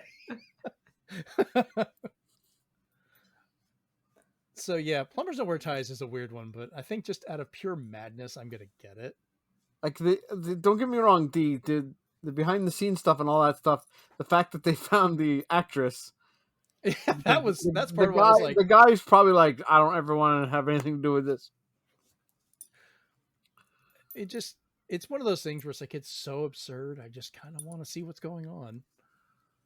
And I just have a want to know, couple of like, those how weird did it ones. start? Yeah. I mean, I'm a guy that also has 2 RPGs I bought on April Fool's Day that are both about mayonnaise. So that's 2 games they had sold on April Fool's Day that are literally RPG collections about mayonnaise. It's so weird. You have to play them, but I'm afraid to.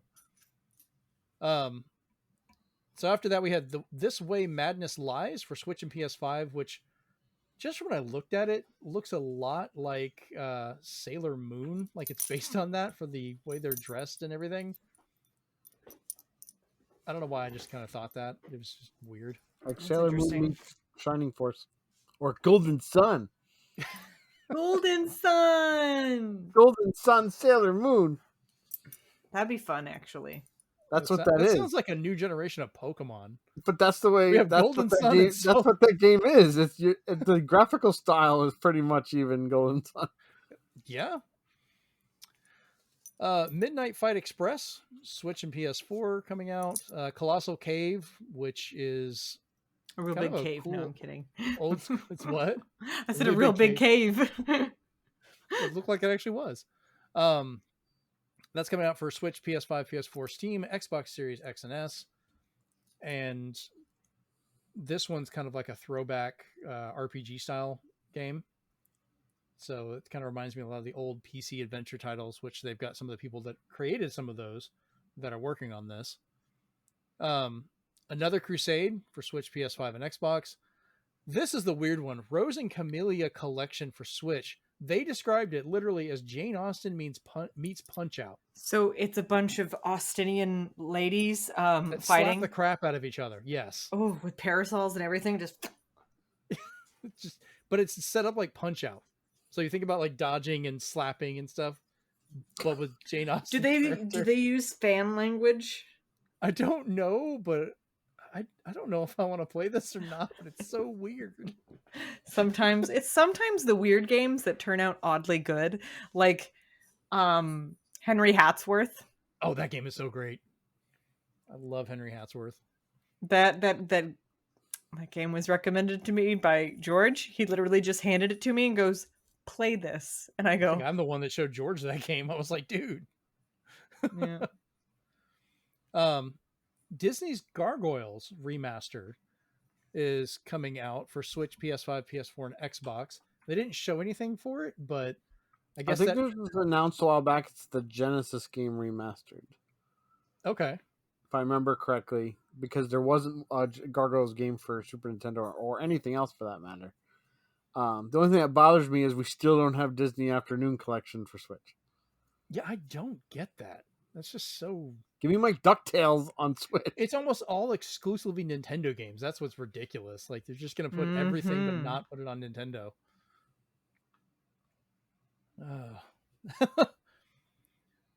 I just don't get it. Double Shake coming out for Switch, PS5, and PS4. Kind of like the graphical style of this one. Seemed like this one is if you like Mischief Makers and the treasure type games, you're getting more of that. Yeah, I absolutely love Mischief Makers. Clock Tower, the original Japanese version, coming out for Switch, PS5, PS4, Xbox, and Steam. Praise be. Yeah, this is one of the games they're bringing brought back on what they call the Carbon engine, which allows them to run a lot of these older games on modern hardware. But I mean, like, they're translating it, everything's coming over on that. So yeah, they talked about a Port Plus, and other than adding in an intro, some cutscenes like they did with River City Girls 0, I really hope they make some quality of life improvements, because that game, she walks so slow. Even running is just as slow, and it's like, come on, just fix that. Yeah, at least give the option to speed it up, maybe.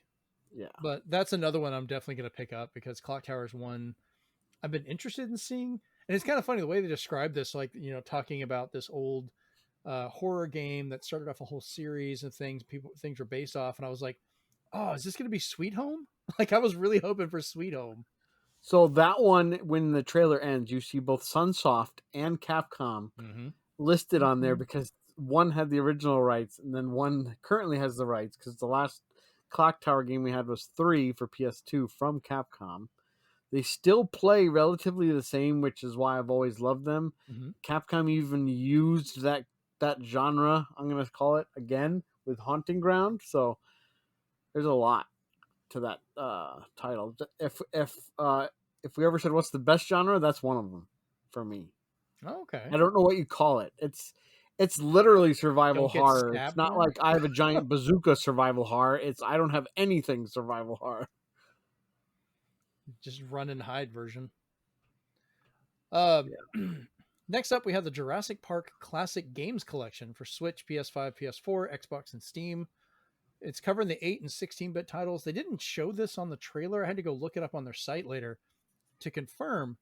But it's going to include the Game Boy, NES, and SNES versions of both Jurassic Park and Jurassic Park Part 2, The Chaos Continues. I don't know why we're not getting the Sega CD. Maybe it's because some of the footage in there, I guess, movie footage, but the Sega CD point-and-click adventure version. Well, I was wondering at first if there was the Sega CD version because they had some of the clearer voice work that wouldn't really be on any of these versions. So I don't know if they went and added something or how they're doing that. And they definitely didn't want to put that Telltale Jurassic Park on there. No kidding. I have that one. I beat it. I don't know if I have that. I did find my Game Boy copy of this earlier today. Actually, when I was just before the show going through there, I was like, oh, I guess I do have Jurassic Park. I forgot about that. Because John loves those. But like, we have the Sega Genesis and some of the other ones. So I'm kind of surprised those weren't people included. are already asking the weird questions like, well, is the Genesis version going to be added in later? Is it the Rampage edition? Like all that weird stuff. They'll probably come out with a sequel. Tomba is coming out for Switch, PS5, PS4, and Steam. And this one is interesting because they had to bring back the original composer and the creator because they have to record a brand new OST for it. And I'm like, why? Why? Who owns the original OST? Is it so degraded like that, or for some reason something went wrong with the code and they tried to like there's so many options. When you look up the tweet, it literally says like we had to bring him back to bring us an all new OST, and I was like, well, what happened? Who owns it? Yeah, and then to finish off, they had the Gex trilogy coming out for Switch, PS5, PS4, Xbox Series X and S, and Steam. This will include Gex, Gex Enter the Gecko, and Gex 3 Deep Cover Gecko. Does Dana Gould get a residual check? I don't know. Are they going to have all of his voice lines, or are they going to re-record them? Well, he did have one where he like kept you waiting, huh? So that's true. That was his original voice. That sounded like a new one to me. I'm excited that they're doing Gex. I'm just like, wow, that is still a thing. I'm still so surprised. It's just, it's just one of those cheeky little games, It's not one I really ever expected to come back in the long term. Listen, somehow it survived. We're getting plumbers don't wear ties. We are in the era of unexpected things happening. So we're getting games coming out that are getting remastered that no one ever would think of getting a remaster. We're getting so many things that sequels that nobody thought would ever happen. Actors and writers are going on strike at the same time. Who had that on their bingo card? Living together. Cats and dogs living together in harmony. Did you not think I would use that? Not use that quote? Mass hysteria. Mass hysteria. I need a Twinkie just to bring. I'd eat it and I can. I'm diabetic. Actually, I'd probably still eat the Twinkie. It'd be all right.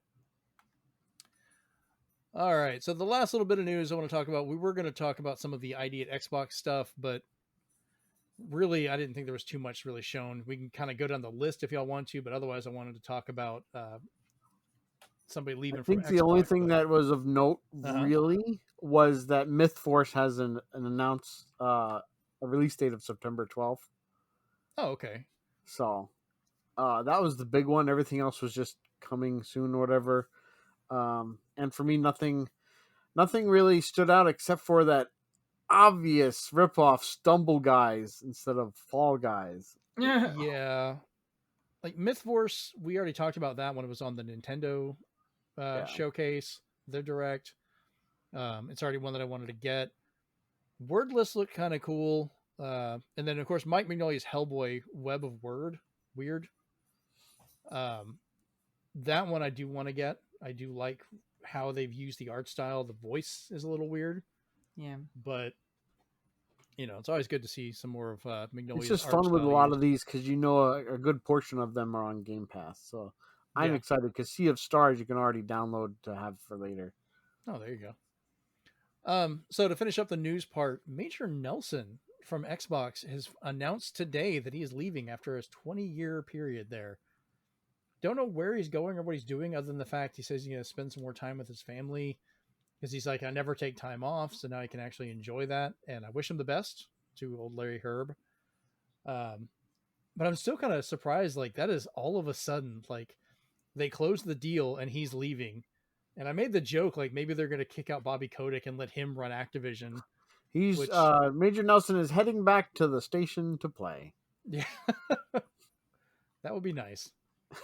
So, kind of a weird little bit of news to end on that.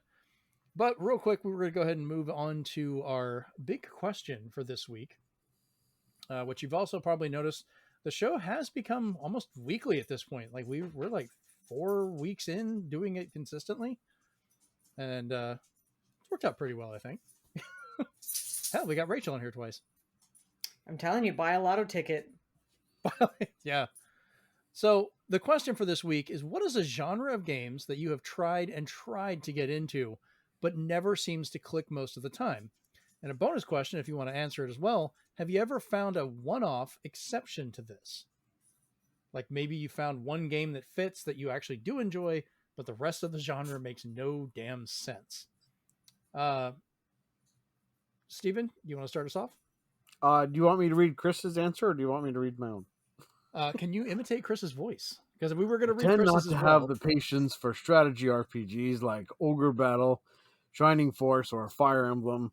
I'm more of a press X to make the bad guy say ouch kind of person, and prefer platformers like the Crash Bandicoot series or fighting game. They're very instant and visceral that way. A lone exception is the Disgaea series, since it has beautiful character art, constant humor, and an engaging plot that keeps the twists and turns going until the very end, but never drops its lighthearted and slapstick tone. Yeah, I told Chris, go ahead and leave us a response and we'd read it on there so he could still be part of the discussion because I felt it was something he would enjoy. Also, now he can yell at you about the impression of his voice, and I am safe here. You are in the danger zone, my friend. I quote him all the time, so he's used to it. Oh, good. That was we pulled a safety on that one. He's probably going to say something like, thank you for that. So, all right. I'm just going to clip your voice and start putting that out like it's quotes from Chris. Lord. Thank you for that. Oh, I'm never going to see that guy's face. But for me, personally, Yes. the genre I've tried to get into, but it never seems to click, is the newly announced genres called Battle Royale games. Oh, I would get really excited for a game. I'm like, this looks like a really cool shooter. This looks like it's going to be a lot of fun. And then it says 100 free-for-all, 80 free-for-all, 300 free-for-all. I was like, no, because you can't even play with your friends. And if you do, eventually you're going to have to turn on them anyway. Unless they make a special mode for you to try to be like, well, fine, here, you can play with your friends and win together. But every time I went in there, there's just so much stressing anxiety of like, what if all of them come after you for no reason because you're the new person in the game and they see your stats are low. So it's an ever going threat where you just see somebody's level and you're like, oh, let's get rid of him. So I'm like, I can't even jump in these games now because everybody's gonna, because of even my gamer tag, they're gonna say you're on the wrong system, Nintendo, because that's the gamer That's a tag I good use, point. and I hate that insult. So, and I've tried so many times, and I especially tried Fortnite because it was hard to ignore with all the characters they were getting from all the different games. I was like, let me give it a shot. Wasn't working out.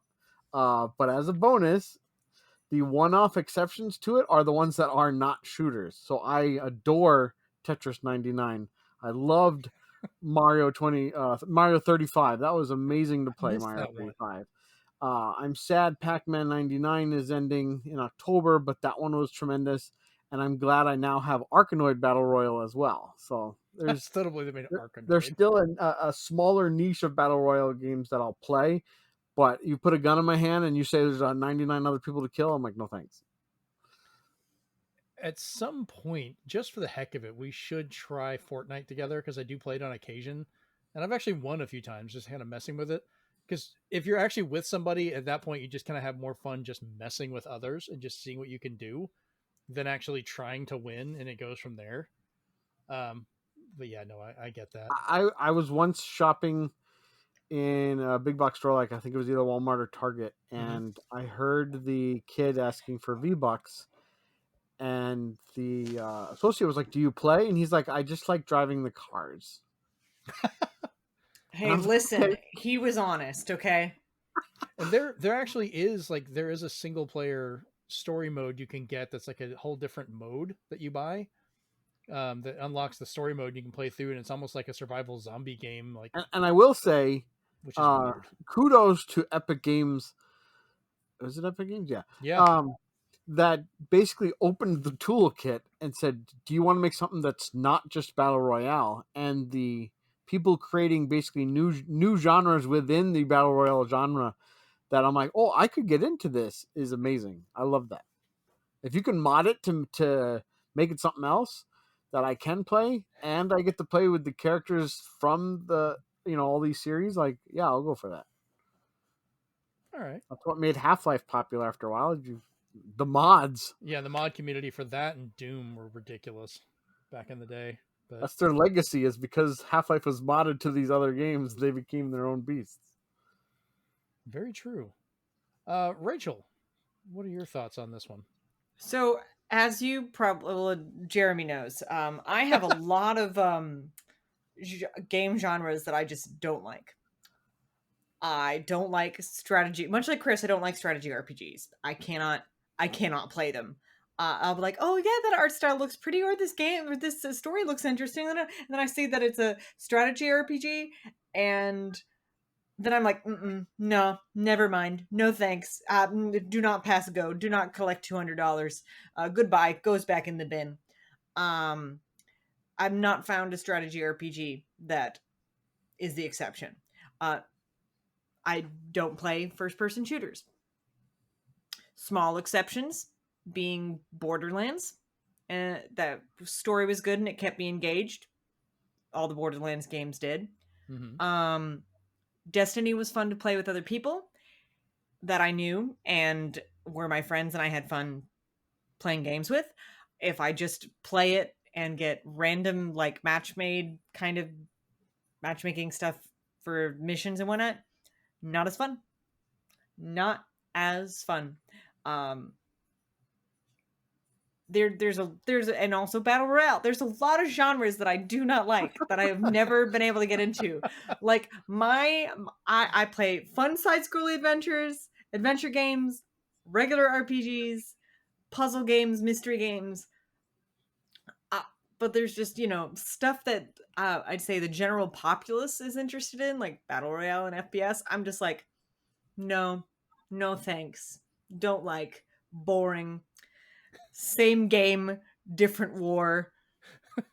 Yeah, because some of those, it harkens back to PvP. It's not a genre, it's a mode. But Overwatch was hard to play unless I played with only my friends. Yeah. And I think that's just because of, kids are cruel. So when you have a rough grade school or high school where you try to play baseball or something and they're like, it's only fun if you win, not if you, not just to play the game. Right. Then you get that competitive streak where you're just like, I don't like anything that's ultra competitive. I just want to have fun, play with my friends, and if we lose, we lose. We win, we win. Not somebody who's just like, you messed up my kill to death ratio. How dare you? Yeah, I am terrible at anything with PvP. Terrible. I will say the only game that has some PvP content that I do play actively that I do enjoy, Sea of Thieves. But that's because I avoid PvP like the plague. Likewise. So I love that game, and I'm always asking my friends to play again because I love playing that game, just avoiding all PvP and ship battles. oh, and the new content for that drops in like a week. Nice. Can't wait. I've I'm already so got excited. it downloaded. I'm so excited. Yeah, for like shooters and stuff, I don't mind playing some of the multiplayer stuff, but normally, like Steve, like you said, I only like playing it when I'm with a group of friends, because then it's us doing this stuff, goofing off by ourselves. If we lose, so be it. We're having fun doing that. But as for my question, the genre that I always have the most trouble with, and I know Rachel probably already knows this answer, it's RPGs, because I have tried, and I have tried You have a lot of them. That's the main one that I always have so much trouble getting into.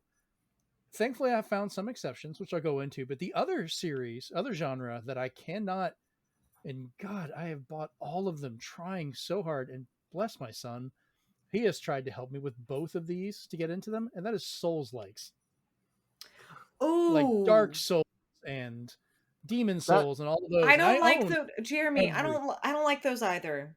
If you wanted another answer out of us, Soulsborne games, Lies of P. Even though Lies of P does look pretty, it does look pretty, and I'll watch other people play it, but I won't play it. I mean, I played Demon Souls back when it was an import on PS3. That is how early I started into these things. I tried that. I got Demon Souls when it came out. I tried Dark Souls when it came out. Dark Souls 2, Dark Souls 3, Bloodborne. The only one that has finally been fun to me in any means has been Elden Ring. Because of one thing. Okay, I'm going. This is really cheap and difficult. I have the option to just go this way now. And I will walk off somewhere else. And I'm not stuck in this one place with cheap deaths and everything. And I know people like, oh, get good. I'm only alive for so long. I want to enjoy that time. Thank you. That is my mindset with all games. Like, and I will say this now. Super difficulty is not game design. It's not. I couldn't. Yeah.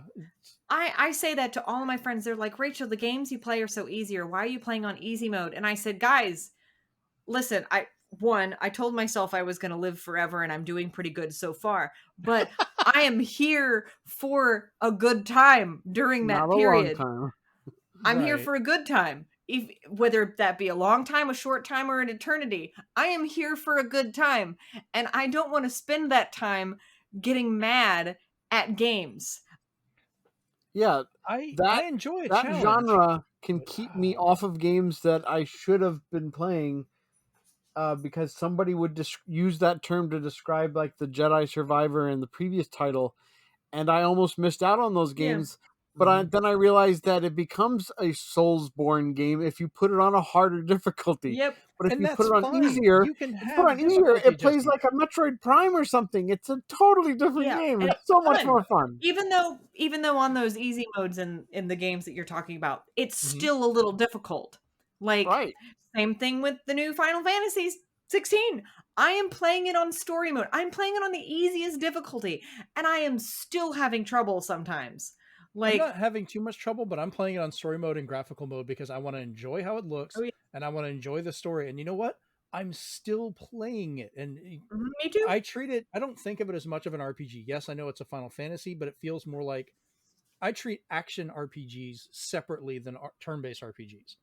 This feels more like a new age of what was it, Secret of Mana or something like that, where I'm actively controlling and doing those things while leveling up and getting weapons and everything. That is more engaging for me, because RPGs, I have so much trouble with ADHD of it can just get boring, or it becomes monotonous, or the story drags on. Like, this one has had a story beat that's maintained its rhythm as it goes along. I don't feel like I'm just grinding for the sake of grinding, because I have to stop for 6 hours to go through this little cave to grind up so I can beat that boss to ever see any more story. That's where I'm just like, I have a library of games around me. I will go play something else. Yeah. And Joey made a joke the other day. I bought, because I found a special edition of it and thought I'd go ahead and get it, Front Mission first for Switch. And I was like, you know what? It's a mech game. It can be strategy, which I'm okay with some of those. I'll give it a shot. Joey's immediate reaction when I told him, because I sent him a picture because I knew he likes the series, is like, dude, you're not gonna like this. And he's like, I know you're not gonna like it because the story is so slow to start and some of the combat's monotonous. And he's not wrong. I'm having struggling to get through the opening, but it's just kind of funny that that's part of what came up with this question when he mentioned it. I'm like, oh yeah, I guess there are some things that I'm not that good with. Now, I do try to help people who say they would like to get in a genre that they've ordinarily hated. So, like for strategy, RPG players or just strategy players in general, I'll tell people like maybe you want to start with something like Mario Rabbids and go from there. And if you like that, then move on to Kyria Valkyria Chronicles, Yeah. because that one doesn't play like your normal move square to square. It's you have an option to move. You can actually manually aim and fire and do your attack damage. Well, for So I me, said it's a little bit different. So sometimes you might find a genre you hate, but there's actually a subgenre you might like.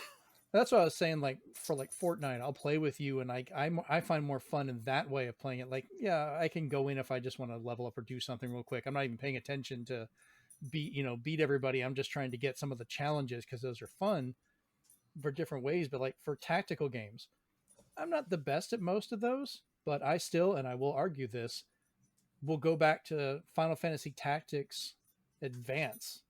That Love is the that one one. I think is better Love it. than the other versions. I Fight actually me like that online, one people. better than the original Tactics. And Thank you. there's a growing audience online that says you're not liking a Final Fantasy Tactics game, you're liking a spin-off. And I'm like, first off, screw you. Yeah, which one Um, became Final Fantasy 12? Case closed. but everybody's just like, when are they going to remake the original Tactics? I was like, but that game was so slow. And they did remake it. They did a really good remake on PSP, and I thought that was great. You could speed it up a little bit, but Advance needs to be brought back. That's the one I really liked. But for RPGs, the one that kind of clicked with me more than like Super Mario RPG was one of the earlier ones that I fit with. But then Xenoblade Chronicles is the first one I really got into and actually finished. It took me 3 tries, but I actually did finish it. Rachel, you should be proud of me. I made it all the way through that game. I'm very proud of you. You want to know why I'm proud of you? Why? I've only finished the first Xenoblade Chronicles. So have I. That's all I finished. And I finished it many years ago, and I don't remember 80% of it. It is I got past the tutorial. It is. I played it on Wii, itself. hit a wall. Played it on 3DS, hit a wall. Got it on Switch, and finally made it through. I'm in oh, there's extra DLC. No, I got to the end. Leave me alone. I made it. I'm in the place with the people with wings coming out of their heads. That's where I'm at. Okay. Yeah. Yeah, it was a weird game. Yeah. They're all weird games, but you know what? I love them. I'm waiting for them to from Jeremy about this now. I'm waiting for them to go, okay, I guess we'll put Xenoblade Chronicles X on the Switch, and I'll be like, I wish. Come on. The game was gorgeous. It was gorgeous. Oh. It's fun. It's trapped on the Wii U though. So sad. Yeah. I think that was a pretty fun question, and that puts us right about the time limit here for the show anyway. So we'll go ahead and go around the table to let everybody know where we can find you on the internet. And we'll go ahead and answer for Chris. You can't. You can find him on previous episodes of this, but he's not here today, so that's my invitation. Steven, where can we find you on the internet? You can find me not rate limited on Twitter at loading_time. Mm-hmm. All right. Rachel, where can we find you on the internet? You can find me under my username, which is Outrageous. That's OUT_RACHEOUS. I'm that on Twitter. I'm that on Threads. I'm that on Instagram. That's what I am. Except on Twitch. I'm just Outrageous without the underscore. And I'm playing Final Fantasy 16. That's what I'm playing right now. Yeah. Happy Friday, y'all. Or whatever Haven't you, day it is. Yeah, you'll get this on Saturday. Yeah. You've recently you've been on some more stuff over with Super RPG Friends, I believe. Correct? Yes, I have. Yeah. We Plug just away, go for it. Yeah, so we just Tuesday we started our kind of our Tuesday night stream. That's going to be I'm a recurring guest on the show. So I haven't been on there yet. Yeah, so Super RPG Friends over there on Twitch. They stream something almost every day. But on Tuesdays and Thursdays is their kind of their main game that they're playing, and then Tuesdays is where the recurring guests come back a lot. And right now we're playing Radical Dreamers in preparation for the Chrono Cross streams. So if you've never played that, it's very visual novel, but with more emphasis on the novel part, not so much the visuals, because there is visuals, but it's not like Ace Attorney type visual novel and visuals. So it's very, very interesting. I will say the music goes hard when the music is playing, but the rest of it is just ambient sound. And I was once again, I am very sleepy after a certain point in time at night. So yawn counter everywhere. but yeah, check out Super RPG Friends on Twitch. They're great people. I love them so much, and I'm happy that they have me on the show as much as they do, because sometimes I'm just silly. Hi, Suki. Well, we're hoping to have some of them back on the show at some point as well. I was talking to Joey earlier. I was trying to get him on here. But I've been your host, Jeremy Powers. You can find me on Twitter at Zenspath. Still can probably never find us at Zenspath Pod because they're still not ever going to give that back, and I'm pissed about it. You can find me over at Blue Sky at Zenspath.com, or you can also find me over on Threads as ZenspathCom, which is also the Instagram name. You can find the YouTube channel for this if you're listening to it and you want to watch the video version of the show, as long as the video went through this time, because I had some disconnect errors. We'll see. You can find that at youtube.com/ZenspathCom. And if you're watching this and want to listen to it, zenspath.libsyn, libsyn.com, Apple Podcasts, Spotify, pretty much anywhere you get your shows, you can subscribe to us. So this has been episode 93 of the Zenspath 4-Button Podcast, and we're out. I got a good question for the con, Jeremy. What? Would you rather use a fork or a spoon for the rest of your life? Good question.